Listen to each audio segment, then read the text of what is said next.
जीवन की 7 प्रमुख ऐसी बातें जो जीवन को खुशहाल बना देती हैं और जीवन को फिर समाप्ति की ओर अग्रसर कर देती। जैसे अगर हम बालकांड की, रामचरितमानस की उन लाइनों की बात करें, जैसे जाई मोह भ्रम भारी, अकरहु सो जतन विवेक विचारी। बालकांड में यह प्रसंग आता है, एक ऐसा प्रसंग जो जीवन के समस्त उद्देश्यों का वर्णन करता है, जो जीवन के समस्त पहलुओं को बताने का कार्य करता है। महाराज ये क्या कहता, जैसे जाई मोह भ्रम बारी, अकरहु सो जतन विवेक विचारी। भगवान शिव और माता सती का यह प्रसंग है, अद्वितीय प्रसंग है, अद्भुत प्रसंग है। यदि इस प्रसंग को आपने अनुसरण कर लिया, आपने धारण कर लिया, तो निश्चित रूप से आप जीवन में उन तमाम भूलों से बच सकते हैं, उन तमाम गलतियों से बच सकते हैं जो आपकी समाप्ति का कारण बन सकता है। तो ये चौपाई, ये जो लाइनें हैं रामचरितमानस की, ये क्या कहती हैं? ये उपदेश देती हैं समझ के बारे में, यह उपदेश देती हैं आपको क्या अनुसरण करना है, यह संदेश देती हैं विश्वास और अविश्वास के बारे में, होनी अनहोनी के बारे में, और फिर बात न मानने का क्या परिणाम होता है। ये सभी बातें ये दर्शाती है। पश्चाताप मनुष्य को कब होगा, मनुष्य का अंत कैसे हो जाता है, और हंसी हंसी में जीवन का अंत हो जाना महाराज अपने आप में यह सोचने और विचारणीय तथ्य है। तो जब माता सती के मन में जो शक था, जो संदेह था, वह इतना प्रबल हो गया, अधर्म ने संदेह का रूप धारण किया, और संदेह का रूप धारण करके मन में वह विचलित होने लगा। तो प्रश्न आया, यह प्रश्न क्या आया कि क्यों न हम प्रभु की परीक्षा लें। अब भगवान भोलेनाथ ने जब मन में इस तरह की भाव आया, तो भगवान शिव माता को समझाने का प्रयास करते हैं, तमाम तरह का उपदेश देने का कार्य करते हैं, जिससे कि इनका भ्रम दूर हो जाए। लेकिन सती का भ्रम दूर नहीं होता महाराज, सती का भ्रम दूर नहीं होता। सती के मन में एक के बाद एक प्रश्न पे प्रश्न उत्पन्न होने लगते। तब भगवान शिव ने सोचा कि अब जो है, अब व्यर्थ में मैं समझा रहा, क्योंकि मुझे ऐसा जान पड़ता है, ऐसा प्रतीत है, हो रहा है कि अब तो काल जो है, अब अनहोनी जो है वो प्रचंड रूप में, और अनहोनी को बदला नहीं जा सकता। तब भगवान ने क्या कहा, भगवान भोलेनाथ ने कहा, जैसे जाई मोह भ्रम बारी, आ करे सो जतन विवेक विचारी। हे देवी, आप वह उपाय कीजिए, आप वह प्रयास कीजिए, वह प्रायोजन कीजिए, जिससे कि आपका यह भ्रम दूर हो जाए। अब यह भ्रम उत्पन्न कैसे हुआ महाराज? ये भ्रम उत्पन्न हुआ, उस समय उत्पन्न हुआ जब भगवान श्री राम और लक्ष्मण जी साथ साथ वन में भ्रमण कर रहे थे, जा रहे थे, और यह भगवान भोलेनाथ और माता सती दोनों बैठे। अब भगवान भोलेनाथ ने क्या किया, दोनों हाथों को जोड़ा और प्रभु श्री राम को नमन किया, प्रणाम किया। और जब शिव ने प्रणाम किया, जब शिव ने भगवान श्री राम को प्रणाम किया, तो वहां पर माता सती आश्चर्यचकित हो जाती। माता सती के मन में यह भाव उठता है कि हे प्रभु, सारा संसार, सारा जगत आपको पूजता है, आपको मानता है, आप संहार करता है, आप इस पूरे संसार, पूरे ब्रह्मांड के मालिक हैं, आपसे बड़ा कौन हो सकता है? यह प्रश्न उत्पन्न हुआ कि आपसे बड़ा कौन हो सकता है। भगवान शिव मुस्कुराते हुए उन्होंने जवाब दिया, हे देवी, मैं अपने प्रभु को नमन कर रहा, मेरे प्रभु इस समय मुझ पर कृपा करके इस वन में विराजमान है। मैं उनकी उस छवि का दर्शन कर रहा था, मनमोहक छवि है। स्वरूप दो तरह का स्वरूप है, एक तो जो है पृथ्वी पर जन्म लेने के कारण प्रकृति के तत्व से प्रभावित है, और दूसरा वह स्वरूप, तो ईश्वर किस तरह से लीला करते हैं, उस लीला को मैं नमन करते हुए अपने परमपिता परमेश्वर के चरणों में नमन।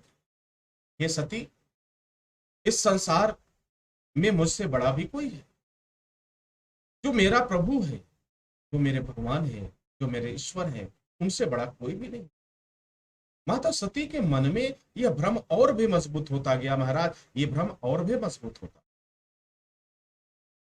माता सती ने कहा कि आप हास्य कर रहे हैं, ऐसा संभव नहीं हो सकता, आपसे बड़ा कोई नहीं हो सकता।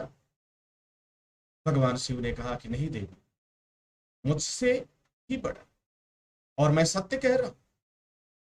भगवान श्री राम ही इस संसार के मालिक हैं, भगवान श्री राम ही इस सारे जग के रचयिता हैं। हर सृष्टि में, हर जीव में, हर पेड़ पौधे में उनका ही तो वास है। माता सती ने कहा मैं कैसे मान लूं? माता सती ने कहा कि मैं कैसे मान लूं, मैंने तो देखा नहीं, मैंने तो समझा नहीं। अब भगवान शिव यहां समझाने का प्रयास कर रहे हैं महाराज, लेकिन भगवान शिव की कोई भी बात माता सती को समझ में नहीं आती, क्योंकि माता सती इसलिए नहीं समझ पा रही है कि आज से पहले वह सिर्फ एक ही को जानती थी, वो शिव को ही जानती थी, उनके अलावा किसी को जानती नहीं थी। तब होना क्यों महाराज?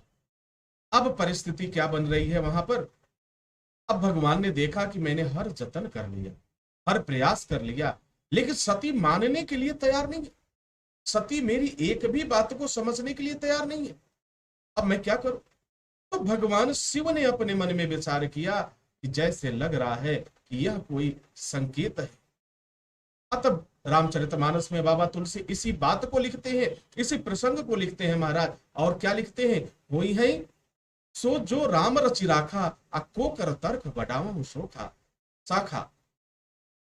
अर्थात कि जो प्रभु ने लिखा है, जो राम ने लिख दिया है, वही है सोई जो राम रचि राखा, जो राम ने लिख दिया है, जो परमपिता परमेश्वर ने लिख दिया है, उसके अलावा कुछ नहीं होने वाला महाराज, उसके अलावा कुछ भी नहीं होने वाला। कोकर तर्क बढ़ावा शाखा।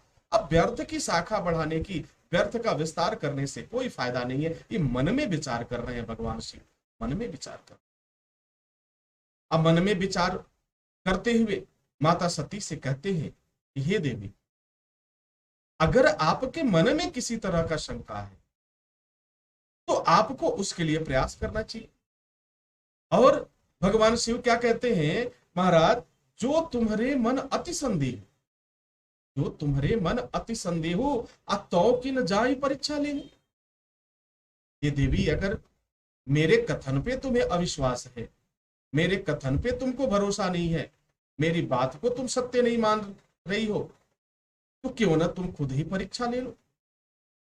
तो भगवान ने कहा, वहां बाबा तुलसी लिखते हैं, और बाबा तुलसी ने यह संदेश दिया है जनमानस को, समस्त जनमानस को, कि अगर मन में संदेह आता है, किस कारण आता है, तो वहां बुद्धि और विवेक का सहारा नहीं छोड़ना चाहिए महाराज, नहीं छोड़ना चाहिए। तो वहां बाबा तुलसी लिखते हैं कि जो तुम्हारे मन अति संदेह। ये बाबा तुलसी भगवान शिव की उस मना स्थिति को लिखते हैं जिस दुविधा में वह है कि मैं बार बार सती को समझा रहा, लेकिन सती मानने के लिए तैयार नहीं माना, तो मैं क्या करूं? तो भगवान ने सती की बात ही कह डाली कि जो तुम्हारे मन अति संदेह अतो की न जाई परीक्षा ले हो।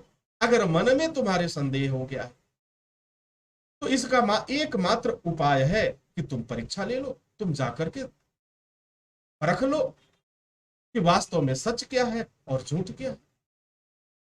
और देखो, बुद्धिमान पुरुष को भी चाहिए महाराज, जिस तरह से भगवान शिव ने माता सती के मन में संदेह को प्रबल होते हुए, प्रचंड होते हुए देख करके माता सती की बात कह डाली, तो बुद्धिमान पुरुष को भी इसी तरह का अनुसरण करना चाहिए कि अगर आपके मन में किसी तरह का भाव है, किसी तरह का इस तरह का विचार आ गया, और वह संदेह किसी भी उपदेश से खत्म नहीं हो रहा है, किसी भी प्रवचन से खत्म नहीं हो रहा है, किसी भी कथा से खत्म नहीं हो रहा है, न तो वह राम कथा से खत्म हो रहा है, न तो वह भागवत से, न शिव पुराण से, न हनुमान कथा से, और न देवी भागवत से, तो उस समय बाबा तुलसी की यह लाइन प्रमाणित होती है। उस समय बाबा तुलसी ने लिख दिया, बड़ा उत्तम बात लिखा, और लिखा जो तुम्हारे मन अति संदेह, यानी तुम्हारे मन में जो ये संदेह की प्रबलता है, तो उसे समाप्त करना भी आवश्यक है। और समाप्त करने के लिए एक ही मात्र उपाय है, क्योंकि मैं दूसरे को तो भी नहीं कह सकता, क्योंकि यदि मैं दूसरे को कहता, दूसरा उदाहरण देता, तो तुम उसको भी विश्वास नहीं करोगी। तो एकमात्र उपाय बचता है महाराज, तो कि न जाए परीक्षा ले, तुम ही परीक्षा ले लो महाराज, क्या दिक्कत है, क्या परेशानी। तो भगवान ने ऐसा कहा।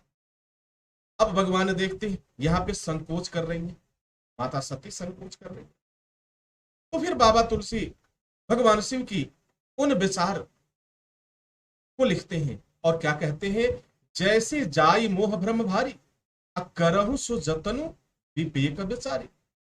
हे देवी, जैसे तुम्हारे मन का भ्रम दूर हो जाए, हे देवी जैसे तुम्हारा संदेह दूर हो जाए, करहु सो जतनु विवेक विचारी, अपने बुद्धि और विवेक का प्रयोग करके, बुद्धि शब्द का प्रयोग ही नहीं है, विवेक शब्द का प्रयोग करना और बहुत ही सोच समझ कर वह कार्य करना, जिससे कि तुम्हारा समझ, यह संदेह क्या हो जाए महाराज, दूर हो जाए। तो भगवान ने इस तरह की बात कही। भगवान शिव ने जब यह बात कही तो माता सती को यह बात जो है बड़ा आनंद देने लगा। कहा हाँ, ये बात सही कहा आपने, अब मेरी मन वाली बात कहा। तब क्या लिखते हैं बाबा तुलसी अपनी वाणी में लिखते हैं और मना स्थिति माता सती का दर्शाते हैं। लिखते हैं क्या महाराज, चली सती शिव आयस उपाय, चली सती शिव आयस उपाय, यानी भगवान शिव का संकेत पा करके अब माता सती चली। कहां चली, करही विचारो करो का भाई, चल तो पड़ी महाराज, लेकिन अब माता सती सोचने लगी मैं करूं तो क्या करूं, अब मैं करूं तो क्या करूं। शिव का आदेश मिल गया, भगवान शिव का आदेश मिल गया, माता सती चल पड़ी। अब मन में विचार आ रहा है महाराज, बार बार विचार आ रहा है कि करही विचारू करो का भाई, मैं क्या करूं, किस तरह से परीक्षा लूं। तो महाराज जब हम किसी की परीक्षा लेने की बात करते हैं तो निश्चित रूप से उस समय हम वह परिस्थिति उत्पन्न कर देते हैं, या तो परीक्षा लेने वाला जिसकी परीक्षा ली जा रही है उससे बड़ा हो, उससे ज्ञानी हो, उससे बुद्धिमान हो, तभी तो परीक्षा ले सकता है। लेकिन महाराज आज तो कदम कदम पर लोग परीक्षा लेने वाले, आज तो महाराज आप किसी की भी परीक्षा लेने के लिए तैयार हैं। अब ये बात तो भगवान की हो रही है, भगवान की बात हो रही है, भगवान शिव, माता सती और भगवान श्री राम का ये सत्संग चल रहा, और भगवान शिव ने वह जिद देखकर, वह संदेह देखकर कह भी दिया कि जैसे जाई मोह भ्रम बारी, करे उसो जतन विवेक विचारी, वही उपाय कर लो महाराज। लेकिन इस बात का याद रखना, विवेक का सहारा जरूर लेना। लेकिन महाराज जब संदेह आता है, भगवान शिव ने एक यहां संदेह दिया, एक संकेत किया है, एक संदेश दिया है कि मन में जब संदेह की भावना आ गई, मन में जब शंका आ गया, अविश्वास की भावना आ गई, तो समझ लेना कि वह किसी न किसी अनहोनी की तरफ इशारा कर रहा है महाराज, किसी न किसी अनहोनी की तरफ। तो 7 प्रश्न है।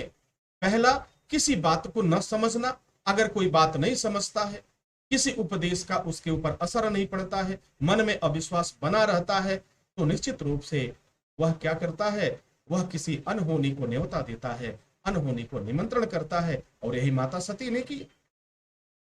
माता सती ने जब भगवान शिव की बात न मानी, माता सती ने जब भगवान शिव की उस बात को नजरअंदाज कर दिया, तो महाराज परिस्थितियां तो वही बनी। माता पहुंच गई और जैसे ही माता को देखा, माता ने सोचा कि करो का भाई, किस तरह से परीक्षा लूं। तो उन्होंने क्या किया, माता सती ने सीता का स्वरूप धारण कर लिया, देवी सीता का स्वरूप धारण कर लिया और उस मार्ग में खड़ी हो गई जहां से प्रभु श्री राम आ रहे थे और लक्ष्मण आ। सबसे पहली बार नजर पड़ती है किसकी, लक्ष्मण जी की नजर पड़ती है। तो लक्ष्मण जी देखते ही पहचान जाते हैं और ये कहते हैं ये क्या, यहां पे देवी सती क्या कर रही है, यह माता सीता तो नहीं है। तत्क्षण जो है वह लक्ष्मण जी पहचान जाते और लक्ष्मण जी मन में विचार करने लगते कि चलो कोई बात नहीं, जो भी हो सकता है कि परमपिता परमेश्वर की कोई लीला हो। और प्रभु से कोई चीज छुपी तो नहीं है।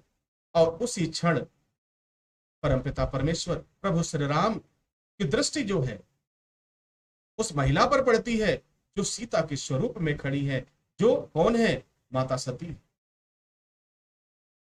अब प्रभु श्री राम ने अपना परिचय दिया कि हे देवी, मैं दशरथ पुत्र राम लक्ष्मण समेत मैं आपको नमन करता हूं, आपकी वंदना करता हूं। लेकिन मैं आपसे यह कुशल भी पूछता हूं कि गणेश समेत वृषकेतु जी कैसे हैं, शिव जी कैसे हैं, और आप वन में अकेली क्यों विचरण कर रही हैं? जब यह प्रश्न प्रभु श्री राम ने किया तो माता सती यह समझ गई कि मेरे स्वरूप को देखकर यह भ्रमित नहीं हुई। मेरे स्वरूप को देखकर अब माता सती के मन में यह था कि प्रभु सीता को ढूंढ रहे हैं और सीता के स्वरूप में देखकर मुझे पहचान देंगे नहीं। लेकिन जो अंतर्यामी है महाराज, जो त्रिकालदर्शी है, परम पिता परमेश्वर के अलावा ये कोई नहीं हो सकता, वह जाने। अब मन में जो है इस तरह का भाव उत्पन्न हुआ माता सती, अब वहां तीव्र गति से वह जाने लगी, उस दिशा में चल पड़ी जहां पर भगवान शिव उस वृक्ष के नीचे बैठे हुए। भगवान शिव को अनहोनी का संकेत मिल चुका, भगवान शिव को यह पता चल चुका था कि अब इसके बाद कल्याण की तो कोई बात नहीं है, चलो फिर भी अब बैठे। जैसे माता सती पहुंचती है, भगवान शिव ने कहा कि हे देवी, क्या आपने परीक्षा ले लिया? हे देवी, आपको क्या पता चला मेरे प्रभु का जो पराक्रम है, जो दैवता है, वो सब पता चला या नहीं चला? माता सती ने कहा कि जी मुझे पता चला। लेकिन वह गोल मटोल बात करके माता सती उस बात को इनकार कर जाती है। कहा हाँ, आपने जो कहा था वो सही। अब भाई प्रश्न पे प्रश्न न उठे, इसलिए सीधा एक बात है, एक प्रश्न उठता है महाराज, बात को मान ले कि आपने जो कहा वो सही है। तो बात को तो मान लिया महाराज, आपने जो कहा सही। अब क्या हुआ? अब जब देखा, जब माता सती आ रही थी भगवान शिव के पास, तो प्रभु श्री राम ये समझ चुके थे कि सती के मन में पीड़ा है, एक ग्लानि भी है। तो प्रभु ने अपना दृश्य दिखाया और हर कण में राम लक्ष्मण और सीता का दृश्य, जिधर भी सती देखती थी उधर उनको सब दृश्य नजर आने लगे। तो महाराज इससे ये सिद्ध होता है, परम पिता परमेश्वर से कुछ भी छुपा हुआ नहीं। परम पिता परमेश्वर अपने आप में अद्वितीय है, अंतर्यामी है, त्रिकालदर्शी है। उनसे एक एक क्षण कोई बात छुप नहीं सकती। तो भगवान शिव और माता सती का यह संवाद हमें मानव जीवन को यह संकेत करता है, यह दर्शाता है कि हमें बड़ों की बात माननी चाहिए, गुरु की बात माननी चाहिए, पति की बात माननी चाहिए। और अगर उस बात को हम नहीं मानते तो माता सती की स्थिति होगी। अब इसके बाद स्थिति क्या होती? अब यही वह प्रसंग है, यही वह प्रसंग है जहां से शिव और सती का वियोग होता है महाराज, शिव और सती का वियोग होता है।